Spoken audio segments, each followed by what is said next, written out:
Raj Mathai, he's sports director, NBC Bay Area. We love your work, Raj, so it's really cool to have you on.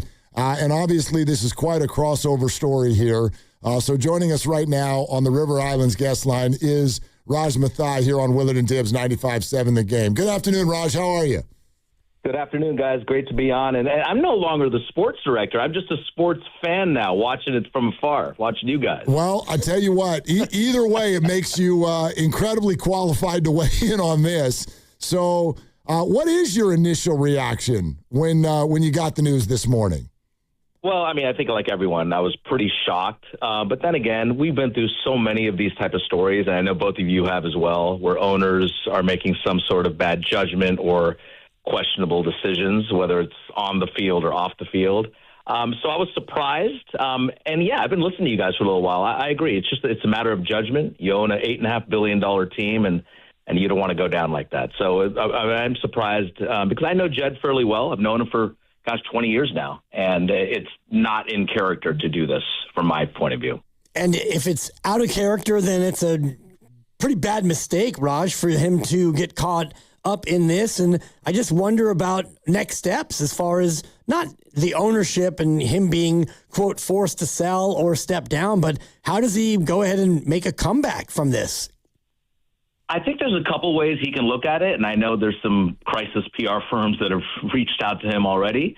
I think one way he can play it, and we've seen other people do this, is just come out and have one news conference and say, hey, guys, I'm owning up to it. I've got some personal stuff to deal with in my life, and let's move on. And then it's up to the fans. Do you want to hold him accountable? Are you pissed off at the Niners because of the owner? It's up to the fans to do that. The other way is he can not talk and just say, I'm dealing with some personal things. I'm going to go to some sort of rehab for whatever, step away from the team for the several months, and Al Guido is going to be kind of the point man. So I think one of those two scenarios is viable. Raj, that's an interesting way of kind of piecing this together. I feel confident in this moment. This is not going to lead to some sort of rage situation for a large portion of the fan base out in the streets in front of games and things like that. My mind goes more to just sort of the PR side of this as a front-facing person for a front-facing team, corporate partnerships, et cetera, et cetera. Is he still able to be that guy who once upon a time said the Niners want to win with class? I don't think so at this point. Now, that doesn't mean things can't change in 90 days or next January, and I think that's what he's probably weighing out. And again, this is just from what I understand from some PR crisis firms that have reached out to him, is that he's going to have to decide, can I be that person to go to the 49ers Foundation gala dinner at Glide Memorial Church in San Francisco, or the Cub Scouts gathering, or the gathering of sponsors, in Palo Alto, wherever it might be.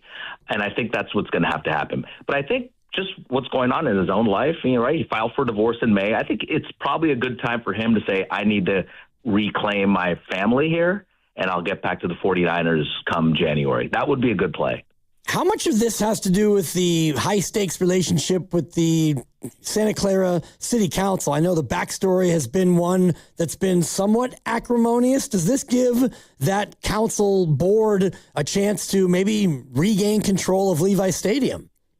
I think that's what they're debating. I don't think it's right away. I don't think there's a direct correlation of, hey, this happened to Jed, therefore they're on lesser ground with Santa Clara.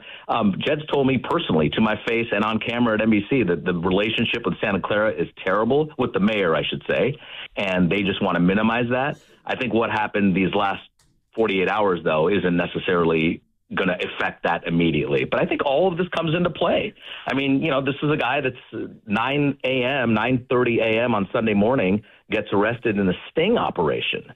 That's hard to hear as a family man, as one of the most prominent owners in the Bay Area in any business. I mean, that's hard to hear, and I think that's certainly going to damage the brand. And now it's his job to figure it out, whether it's immediately or down the road. Raj Mathai, NBC, is with us here, Willard and Dibs, 95.7 The Game, in the wake of the Jed York situation. Raj, like a few times today, Dibs has brought up, and obviously very, very different situations and all of that, but he's brought up what happened with Larry Baer 7 years ago, and that led to sort of Larry wasn't at the very top, but it led to some power structure changes within the San Francisco Giants. Do you see anything like that here with the 49ers? It very well could happen. This is a market in an area that's not tolerant at all of this. And we did see what happened to Larry Baer. That's a good correlation there, Dibs. And I think that's something that Jed's going to have to figure out now. Hey, do I just let Al Guido have more of a role here? And that's something that very much might happen in terms of conversations. Who knows what's going to happen? We're all just talking about this. But in terms of conversations behind closed doors right now, I'm sure that has come up. Hey, you know what? Maybe it's time for me to take a back seat and almost be like a Sharks owner where we hardly know him, but he's still the owner, Hasso Plattner. And Jed just kind of steps back. Someone like Al Guido steps forward, and Jed can kind of minimize his public role. Not private role, but the public role. Hasn't this kind of already happened? And I'm looking at a quote from back in March when he said he had no idea that the team had signed Christian Kirk because, Jed York is doing other things with overseas properties. Hasn't this already kind of been in the works? Yeah, but Jed's very active. Up until a short while ago, he was living in Los Altos Hills, right near team headquarters, very active in the community. He lives somewhat close to me, so I haven't seen him around. But I think just his family life has taken a turn, and many of us can relate to that. And I think he needs to focus on that. And I think what happened outside of Youngstown, Ohio, is maybe just a reflection of where he is and what he's going through. And from what I understand and what I know, he has been essentially living in Youngstown for the last several months, spending a lot of time there. Raj, listen, when I bring up the players on the 49ers, I'm not under the impression that Mike Evans is going to be on a go route and drop the ball because of this by any stretch. But what is this going to be like for the players if there's any effect whatsoever? Coaches hate it, and you guys know this, when the talk in the locker room from the media or the fans is not about football. And so whether it's Kyle Shanahan's car accident or Brandon Ayuk doing something wacky in a car or Jed York, the owner, getting arrested for prostitution, they hate that type of distraction. And the players don't want it because now the players are going to be called into a meeting today, if they haven't already, and they're going to be briefed, hey, tomorrow practice is open. You're going to have all sorts of reporters here locally and nationally asking not about the Raiders preseason game or the Rams game 1 in Melbourne, Australia, but instead, do you have a comment about your owner? And they're all going to say, no, that's not in my purview. So it's a distraction, and you don't want distractions. In light of that, do you think that A, Jed York goes to Australia, and B, does he not get seen again throughout the course of this year? I've thought about that myself because we usually do probably once a season. I will do kind of a sit-down TV interview with him, and it's usually the only one he does all season. And it's not like a softball interview. I ask him whatever's going on with the team and the league and the finances. And I'm curious now because he's going to have to address something at some point. But the way out of that, for him to buy time, is to say, I'm working on my personal life, which I think people can understand, and I'll get back to day-to-day functions come January. Now, to answer your question, will he be in Australia now and Mexico City and all these high-profile 49ers games, or just at the Suite of Levi's or pregame field like we see him every home game? I'm not sure. I wouldn't be surprised if he steps away for a little while. Raj, you bring up these international trips, and obviously the Super Bowl was just here, and so the 49ers are right out in front. If you're Roger Goodell, what's your reaction to this? Well, Roger works for Jed, so to speak, sure. Correct? The commissioner works for the owner, so he's going to try to do something that's stable and not disruptive. And they're working behind the scenes. We're never going to know the conversations, but it might be this conversation. It might be, hey, why don't you take a break? And the benefit of all this here, and I can't underplay it, is having Al Guido in the office. That guy's been around for 15-plus years. He knows everything about the organization. He's well-liked. He's well-respected. He can absolutely be the front man, and no one would know anything, meaning the 49ers wouldn't drop off with sponsorships, with the way they handled front office, and the public perception. And Jed just could be the sideshow where if you want to talk about him, you can, but he's not even in the building. He might not even be in the Bay Area for the next several months. And is the relationship between the 49ers and the community in the South Bay, is it strong? Is it rock solid? And is it something that will be vulnerable as a result of this news? I don't think so. I think this is a 49ers relationship. I don't think it's a South Bay, East Bay, Marin County thing. It's a Bay Area relationship, and it's strong. With the Raiders have gone, they own this market.